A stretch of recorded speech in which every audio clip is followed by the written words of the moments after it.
Good afternoon. Welcome to Lunchtime News here on TV1, bringing you the news. I'm Ruhaza Irfan. Before we take a look at your stories in detail, let's start off with your headlines. Teachers and principals to receive a special allowance of 5,000 rupees for 2 months. Cabinet approves to make teachers and principals salary revisions through the budget. Will the quarantine curfew be extended? Minister Dr. Ramesh Patirana. Limit government expenditure and cut down unnecessary expenses. The Minister of Finance informs the Cabinet. Cabinet grants approval for a private investment project to cultivate aloe vera on over 100,000 acres of land in Anuradhapura. 5 suspects arrested at sea with over 290 kilograms of heroin. On to your top story for this afternoon. Now, the Police Narcotics Bureau arrested 5 suspects in possession of 290 kilograms of heroin. The stock of heroin was seized while it was being transported on board a multi-day fishing vessel in the deep seas of the Beruala Fisheries Harbour. The raid was carried out based on information received by the State Intelligence Service. The Coast Guard of the Sri Lanka Navy had assisted in carrying out the raid. The stock of heroin seized has been handed over to the custody of the Police Narcotics Bureau. The Cabinet of Ministers has decided to grant an allowance of 5,000 rupees to all teachers and principals for the month of September and October.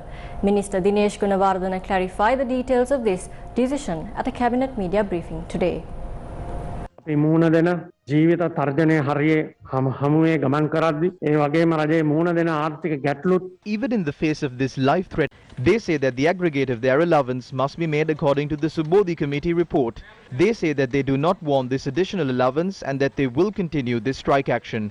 It's been going on for 51 days now. What will happen to the education system of this country if this continues for about another 100 days? අපි විශ්වාස කරනවා මේ ක්‍රියාත්මක කරන්න සියලු දෙනා We believe that everyone must unite to implement this. Some people might accept it and some might decline. The release of results of the ordinary level examination that about 600,000 students sat for has been delayed due to the interruptions that were caused. අද ඇති කර තිබෙන බාධාවන් නිසා ඒක පිළිගන්නේ නැතුව දිගින් දිගටම වර්ජනය කළොත් ඔබතුමාලා ගන්න ක්‍රියාමාර්ගය මොකද්ද? එහෙම ප්‍රශ්නයක් දැනට මතුවලා නැහැනේ අදනේ ප්‍රකාශයට පත් කරන්නේ. Now, will the quarantine curfew be extended? Minister Ramesh Patirana shed some light on this matter.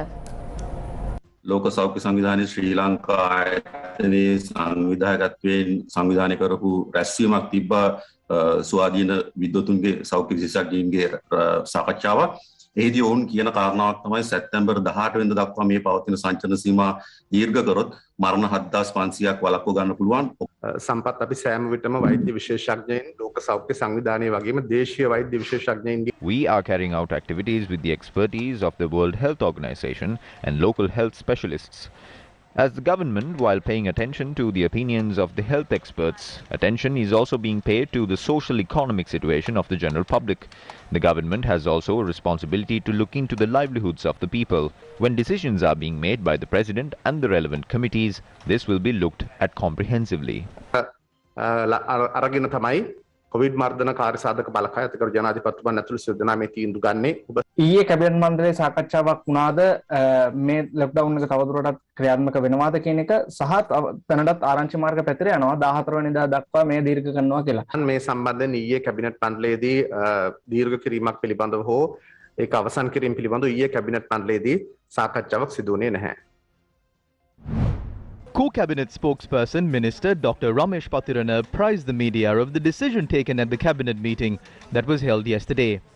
මේ වසරේදී දැන් පසුගිය අයවැය ලේඛන Minister of Finance Basil Rajapaksa had expressed his views on the economic situation of the country at the Cabinet meeting. Firstly, all projects that were postponed through the previous budget and have not yet been completed and are not viable financially this year will be reassessed, and then we will decide on what will be done with regard to those projects. Secondly, the Ministry of Finance had informed us to halt all non-essential recruitments. Also, if the staff of ministries, departments and institutions are being granted unnecessary allowances, for example the fuel allowance, while the country is under lockdown, they will be instructed to follow strict financial discipline. This is something that is being done to better manage the financial status of the country. දැඩි මූල්‍ය විනයක් පවත්වාගෙන යන ලෙසත් තමයි එහිදී සඳහන් වුණේ. ඒක රජයේ මූල්‍ය තත්ත්වය වැඩිපුර කළමනාකරණය කර ගැනීම සඳහා සිදු කරන. With another 216 COVID-19 deaths being reported yesterday, the total number of deaths in the country rose to 8,991. The Department of Government Information issuing a release noted that the Director General of Health Services confirmed these deaths on the 29th of August. 4,562 new COVID-19 cases were detected yesterday. With that, the total number of cases in the country increased to 436,081. A consignment of 15,000 second doses of the Sputnik vaccine was brought to the island earlier this morning. Data at the epidemiology unit has revealed that 133,599 people who were vaccinated by the first dose of the Sputnik vaccine have not received the second jab. Sputnik, manufactured in Russia, consists of 2 doses and is being distributed and sold as 2 different products. The administering of the Sputnik vaccine began in May this year, and 159,088 people have been inoculated with the first dose of the Russian jab. According to data from the epidemiology unit, the second dose has been administered to only 25,489 people in the country. We have received a consignment of the second dose of the Sputnik vaccine. We will distribute these doses to areas that we distributed the first dose to. The first stock will be sent to the Kandy district. Attorneys representing Dr. Jaruwan Bandara today requested the CID to allow Dr. Bandara to appear before the CID in 14 days.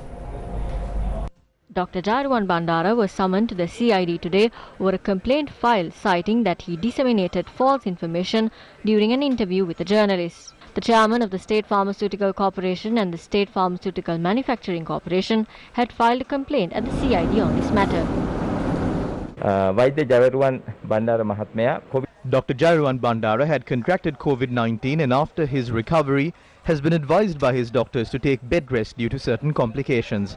We requested for Dr. Bandara to be allowed to appear before the CID in 14 days.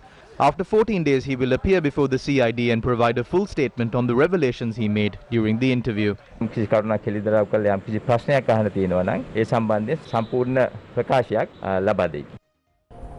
Meanwhile, social activist Shehan Malaka has been summoned to the CID today. This is to obtain further statements regarding comments made by Shehan Malaka at a recent media briefing regarding the April 21st attack.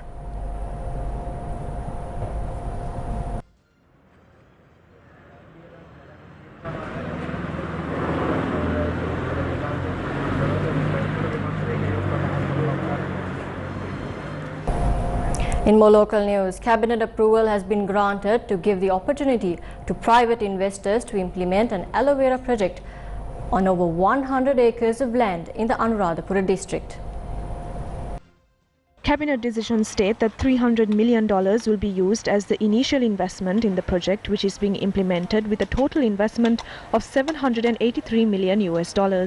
Under this project, it is expected to use 2,000 acres in Rajanganaya and Nochiagama divisional secretariats for the production of aloe vera seedlings and another 102,000 acres for aloe vera cultivation. The Cabinet decision states that families who own land on grants and licenses and families who enjoy government land will also be involved in cultivation activities. Cabinet approval has been granted to provide nearly 66 acres of land for the factory of this project on a 30-year long-term lease basis. Minister of Finance Basil Rajapaksa and Minister of Lands SM Chandrasena have submitted a proposal on the aloe vera project as a joint cabinet paper.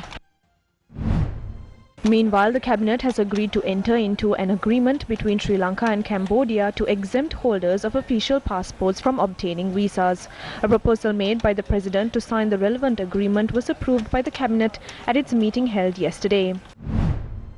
The World Bank will provide $92 million for the implementation of the first phase of projects under the Climate Impact Mitigation Program. A proposal made by the Minister of Finance has also been approved by the Cabinet to enter into an agreement with the International Bank for Reconstruction and Development of the World Bank Group regarding the loan.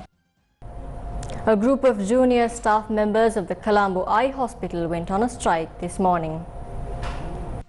A protest was also staged opposite the National Eye Hospital this morning. The protest was staged by a group of hospital office assistants and caregivers. President of the Sri Lanka Free Health Workers Union, RAD Sumit Hemantha, stated that the strike was launched opposing the emergency transfer of a trade union leader.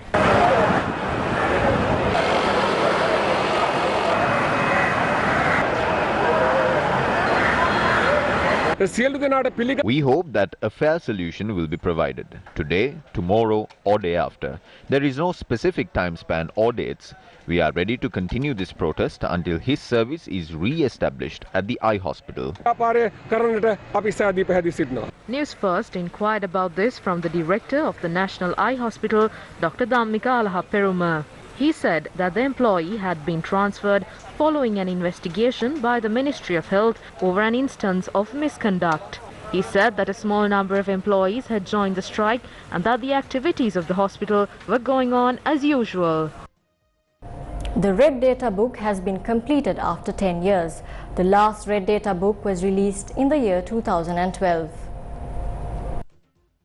The Red Data book is a biennial review of endangered animals and plants and those threatened with extinction in Sri Lanka.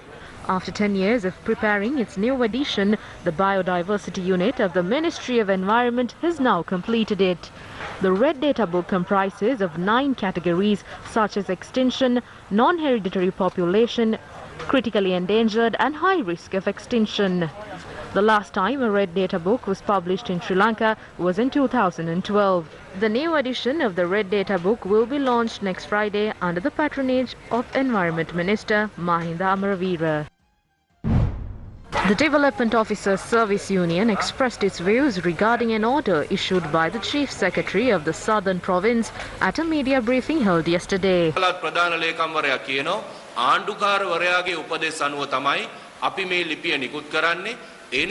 The Chief Secretary of the Southern Province says that this is being issued on the instructions of the Governor. They are influencing officials. If they make such criticism, direct action will be taken. How can they submit a letter like that? Isn't this challenging the Constitution? The Governor is the provincial level representative of the President. How can he do something of this nature? All public servants will be lined up if they do anything for the freedom of expression. समस्त වැඩ කරන ජනතාවම භාෂණයේ නිදහස වෙනුවෙන් ප්‍රකාශනයේ නිදහස වෙනුවෙන් අවදි කරනවා පෙළගස්සනවා ඊට එරෙහිව අවශ්‍ය ක්‍රියාමාර්ග ගන්නවා. The Ceylon Electricity Board has expressed its views on the problems faced by the CEB employees due to COVID-19. If the government fails to implement a proper 14-day shift and bring employees to work periodically, in the near future the supply of power may break down as the employees may not be enough. The minor employees at the CEB have been sacrificed. 60 people on board a barge that is at sea have tested positive. 7 employees went to ensure the supply of power for the cricket match in Pallekele. All 7 of them tested positive for COVID-19 when they came to Colombo. So we would like to inform the government and the people of this country that the supply of power sector is facing a crisis, not because of a strike action, but because COVID-19 is claiming the lives of our employees and their loved ones, and that is creating a shortage in employees to ensure an uninterrupted supply of power. So we would like to inform the government, the minister and officials, please focus your attention on this matter. The health sector and other sectors cannot function without electricity. On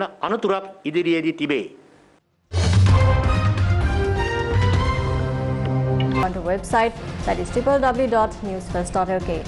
For the Newsfirst team, I'm Raza Irfan. Take care.